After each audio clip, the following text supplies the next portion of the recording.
Xu Hei immediately halted, his pupils contracting as he stopped in his tracks. Damn, I've been discovered by a human. Is he preparing to attack me? Could he be another Chen Fan? In that brief moment, countless thoughts flashed through Xu Hei's mind. As the notorious old Snake King of Snake Village, Xu Hei had devoured countless humans and was a wanted target by the authorities and snake catchers. Once discovered, it wouldn't be long before someone came to capture him. Xu Hei had been entirely focused on his prey just now and hadn't noticed anyone nearby. At this moment, the boy holding the pitchfork was clearly also frightened. It was his first time seeing the old Snake King up close. The old Snake King looked very similar to the images circulating in the village: a plump snake body,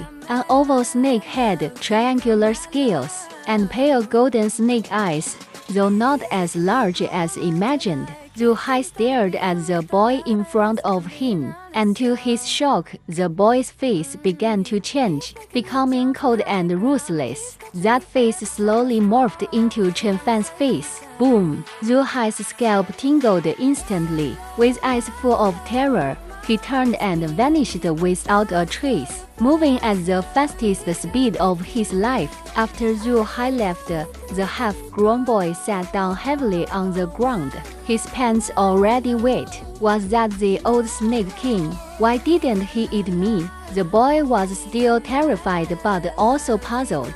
Xu Hei ran for several kilometers before stopping, panting heavily. What happened? Why did his face turn into Chen Fan's? Xu Hei's face showed a look of horror. Impossible, it must have been an illusion. Xu Hei shook his head, suddenly realizing that the immortal had left a significant psychological shadow on him, making everyone look like Chen Fan. He had even had nightmares about Chen Fan's figure while sleeping. Initially, he didn't care, but now he had to be vigilant. Humans called this a mental illness, something like PTSD. If you're sick, you need to get treated. I have an inner demon. I need to pray to the Bodhisattva for peace of mind.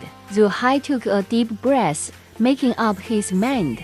The next day, 3 miles outside Chen family town, there was an abandoned mountain god temple here. No one knew which god it was dedicated to, and very few people came to worship. The surrounding area was desolate. Xu Hei arrived, first using his divine sense to scan the area and confirm no one was around, then crawled in through the main gate. In front of him was a giant statue, gray and white, with a blurred face, one broken arm, covered in dust and cobwebs, looking dilapidated. To Xu Hei's surprise, there were still tributes on the table: a pig's head, a roast chicken, and a pile of white steamed buns. So extravagant. Which rich young master left this? Xu Hei instinctively wanted to rush over and eat, then leave, but considering he had serious business to attend to, he held back. He crawled onto the prayer mat, pondering whether he should burn some incense. After a moment of contemplation, Xu Hei found 3 dead branches and stuck them into the incense burner. Then, he returned to the prayer mat and, imitating human gestures, called out 3 times, "Bodhisattva, please bless me and free me from my inner demon." Xu Hei prayed sincerely. After completing the ritual, Xu Hei felt much lighter, as if he had been purified, with no distracting thoughts. It really works. Xu Hei was overjoyed. Since his business was done, Xu Hei didn't hesitate any longer, immediately crawling onto the table and opening his mouth wide to devour all the tributes. Human food was indeed different. It tasted exceptionally good. Satisfied after a hearty meal, Xu Hei was about to leave. "Ha ha ha, little girl,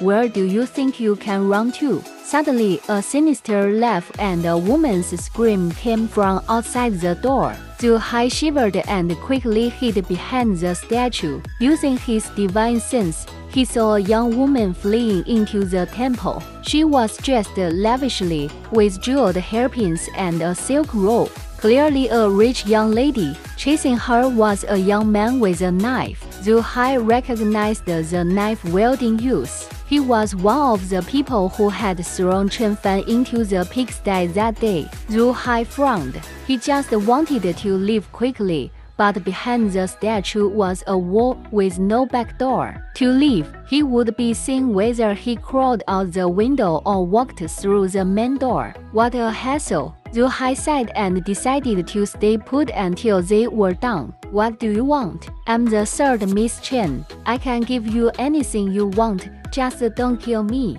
Hey, Miss Chen, I'm just following orders. You can only blame your bad luck. But before you die, I'll make sure you enjoy yourself. Their conversation reached Xu Hei's ears, and the man let out a sinister laugh. Xu Hei shook his head. In his view, killing without the purpose of food was unnecessary. At this moment, the young woman was punched and sent flying. The knife-wielding man didn't rush to kill her, but walked forward with a wicked smile. Humans were peculiar creatures, in heat all year round, unlike Xu Hei, who only had a mating season in spring. As for the woman's appearance, she might be considered quite beautiful by human standards, but to Xu Hei, she looked weak and unappealing. Suddenly, the woman seemed to sense something and shouted, "I beg you, senior, please save me. The Chen family will reward you handsomely." Her gaze turned to the back of the statue. Xu Hei was stunned.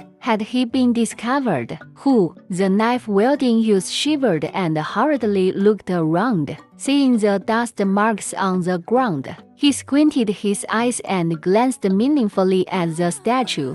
"Hey, there's no one here. Just accept your fate." He wasn't sure if anyone was hiding behind the statue, but as long as the person stayed out of it, he didn't want any complications. He would kill and leave, nothing more. However, the young woman was decisive. She got up and sprinted towards the back of the statue. Xu Hei was shocked. In an instant, the woman crossed the short distance and rushed up.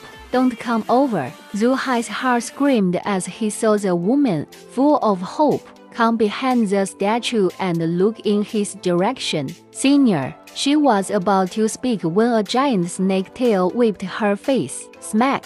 The woman's head was instantly knocked off, her body and head separating, blood spraying everywhere. The young man was terrified and immediately turned to flee. How could Xu Hei let him go? He flung the woman's head, hitting the young man's back of the head accurately. Thud! With a dull sound, the young man fell and Xu Hei rushed up, twisting his head off. To prevent them from coming back to life, Xu Hei crushed their bones and organs, turning them into minced meat, ensuring they were dead beyond any doubt.